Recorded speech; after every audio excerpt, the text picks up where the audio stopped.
जय श्री गुरुदेव, जय श्री कृष्णा। नमस्कार दोस्तों, आप सभी को मेरा प्यार भरा राधे राधे। आशा है कि आप सब खूब सुखी, प्रसन्न और स्वस्थ होंगे। को कही सक्कई प्रयाग प्रभाऊ, कलुष पुंज कुंजर मृगराऊ, अस तीरथपति देखी सुहावा, सुख सागर रघुबर सुख पावा।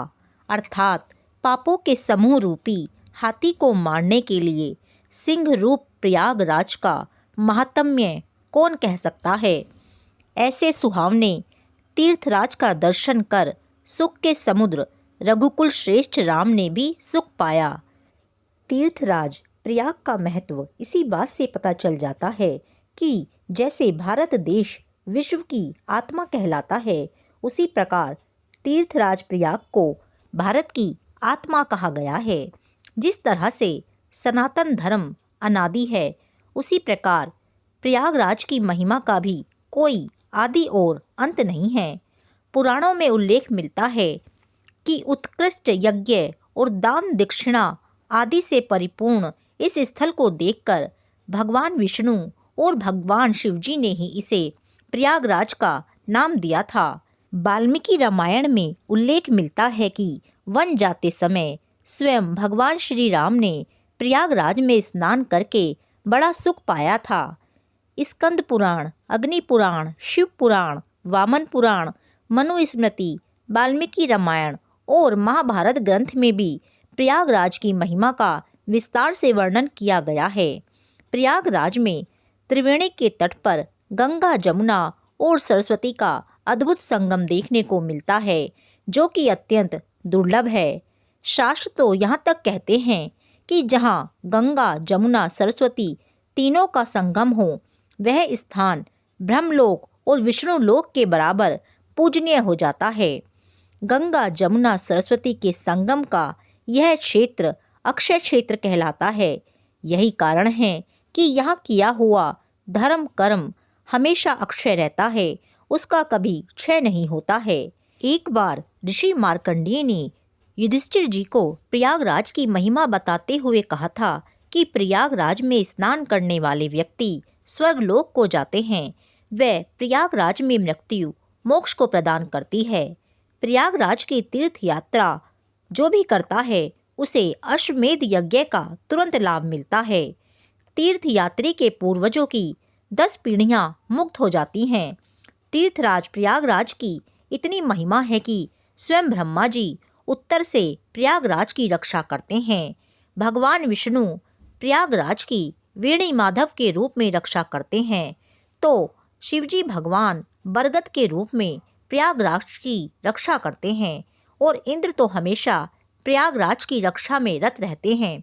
इसी कारण इसे इंद्र क्षेत्र के नाम से भी जाना जाता है। गोस्वामी तुलसीदास जी ने तीर्थराज प्रयाग के स्वरूप का वर्णन अपनी अनुपम काव्य शैली में बड़े ही रोचक ढंग से किया है। वे कहते हैं कि प्रयाग तीर्थों का राजा है। जिस प्रकार राजा का ऐश्वर्य, किला, मंत्री, कुल, परिवार और धन, वैभव, सेना आदि होती है, उसी प्रकार प्रयागराज सब तरह से पूर्ण है।